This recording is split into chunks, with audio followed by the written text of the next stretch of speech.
रियासत में उपचुनाव की सुगबुगाहट के बीच बयानों के तीर भी चलने लगे हैं। ताजा मामला सासाराम का है, जहां भारतीय जनता पार्टी की विधान पार्षद निवेदिता सिंह ने जनसुराज के संस्थापक और बांकीपुर विधानसभा उपचुनाव के प्रत्याशी प्रशांत किशोर को लेकर एक तीखा और सियासी बयान दिया है।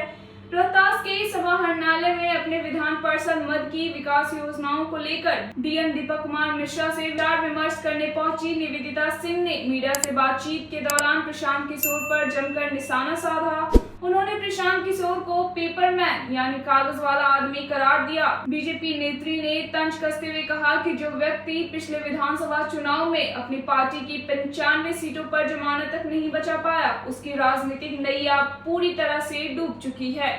निवेदिता सिंह ने आगे कहा कि राजनीतिक अस्तित्व और वजूद को बचाने के लिए ही प्रशांत किशोर बांकीपुर उपचुनाव के मैदान में उतर रहे हैं, लेकिन अब सांसद या विधायक बनना उनके बस की बात नहीं है। उन्होंने विश्वास जताते हुए कहा कि बांकीपुर विधानसभा सीट हमेशा से बीजेपी का पारंपरिक और मजबूत गढ़ रहा है और इस उपचुनाव में भी बीजेपी प्रत्याशी नीरज सिंह की ही जीत पूरी तरह से तय है।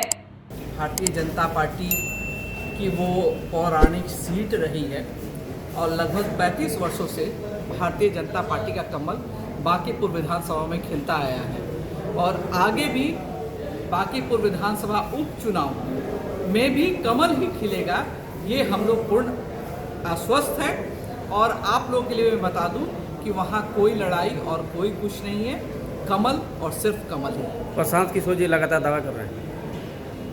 देखिए, अब तो चर्चा करना भी बेकार है।